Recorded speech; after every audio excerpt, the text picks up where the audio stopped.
Doctor صاحب نکاح متع کسے کہا جاتا ہے؟ اس کے حوالے سے قرآن و سنت ہماری کیا رہنمائی کرتی ہے؟ الحمدللہ والصلاة والسلام علی رسول اللہ، اما بعد۔ نکاح متع کا معنی اور مفہوم یہ ہے کہ کوئی لڑکا کسی لڑکی سے شادی کرتا ہے، نکاح کرتا ہے، اور اس میں حق مہر موجود ہوگا، اس میں وقت بھی طے ہوگا کہ یہ نکاح 1 دن کے لیے ہے یا 10 دن کے لیے ہے یا 1 مہینے کے لیے ہے یا 1 سال کے لیے ہے۔ وقت طے کیا جائے گا۔ جب وہ وقت اپنے اختتام کو پہنچے گا، یہ نکاح خود بخود ختم ہو جائے گا، طلاق دینے کی ضرورت پیش نہیں آئے گی۔ اس نکاح کی شکل میں لڑکی لڑکا ایک دوسرے کے وارث نہیں بن سکیں گے۔ یہ نکاح اسلام آنے سے پہلے سے چلا آ رہا ہے اور ابتدائی طور پہ اسلام نے اس کو حرام قرار نہیں دیا۔ جنگ خیبر کے موقع پہ نبی علیہ الصلوۃ والسلام نے اس نکاح کو حرام قرار دیا۔ یاد رہے کہ یہ نکاح سفر سے تعلق رکھتا ہے، اس نکاح کا تعلق آبادی سے نہیں ہے۔ اگر آپ وہ احادیث پڑھیں گے جن میں نکاح متع کا تذکرہ آیا ہے تو آپ کو پتہ چلے گا کہ ایسے واقعات سفر میں پیش آئے جب لوگوں کے پاس ان کی اپنی بیویاں نہیں ہوتی تھیں، تو انہیں نکاح متع کی ضرورت پڑی، انہوں نے نکاح متع اختیار کیا۔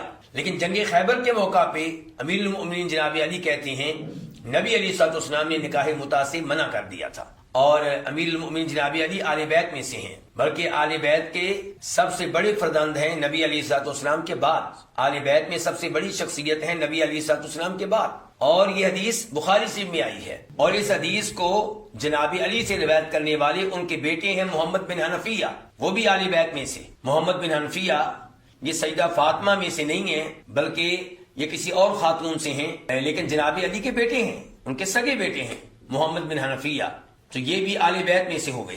پھر محمد بن حنفیہ سے اس حدیث کو روایت کرنے والے محمد بن حنفیہ کے 2 بیٹے ہیں، اور وہ بھی آل بیت میں سے۔ وہ کون ہیں؟ عبداللہ بن محمد بن علی اور حسن بن محمد بن علی۔ تو جناب علی بھی آل بیت میں سے، محمد بن حنفیہ بھی آل بیت میں سے، ان کے 2 بیٹے وہ بھی آل بیت میں سے، اور پھر ان سے روایت کرنے والے ہیں امام زہری رحمہ اللہ۔ یاد رہے کہ جناب علی نے یہ حدیث اس موقع پہ بیان کی تھی جب وہ عبداللہ ابن عباس کو یہ مسئلہ بتا رہے تھے کہ نکاح متع حرام ہے۔ عبداللہ ابن عباس کون ہیں؟ وہ بھی آل بیت میں سے ہیں، کیونکہ صحیح موقف یہ ہے کہ آل بیت صرف جناب علی، سیدہ فاطمہ، حسن و حسین نہیں ہیں۔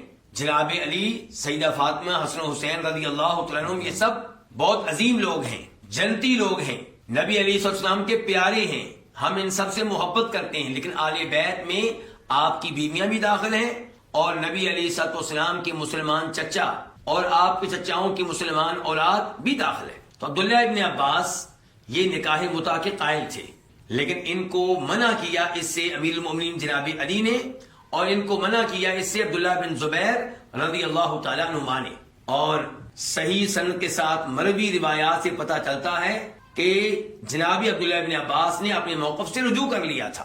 آپ یہ روایت دیکھ سکتے ہیں امام ابو عوانہ کی کتاب الصحیح میں، اور جب وہ اس کے جواز کے قائل تھے تب بھی وہ مطلق طور پہ اس کے جواز کے قائل نہیں تھے، تب بھی ان کا موقف یہ تھا کہ تب جائز ہے جب بیویاں میسر نہ ہوں اور انسان کو شدید حاجت ہو عورتوں کی۔ تو گویا کہ وہ اس کے اسی طرح قائل تھے جیسے اسلام قائل ہے اس بات کا کہ جب کوئی انسان مر رہا ہو بھوک کی وجہ سے تو تب اس کے لیے خنزیر کھانا بھی جائز ہو جاتا ہے، جبکہ کھانے کے لیے کوئی اور چیز میسر نہ ہو۔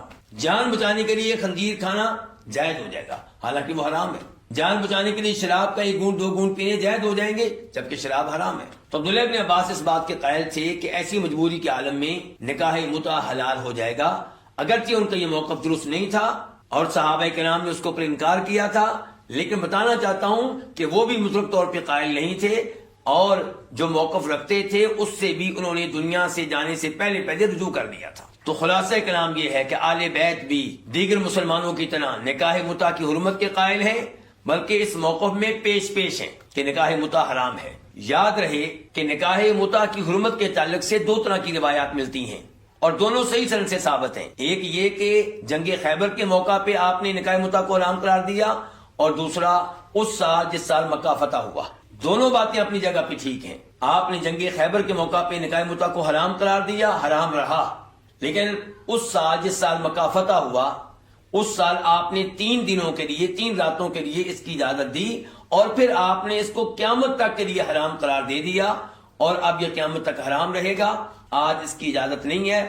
اگر آج کوئی نکاح متع کرتا ہے تو بدکاری کا ارتکاب کرتا ہے, زنا کا ارتکاب کرتا ہے.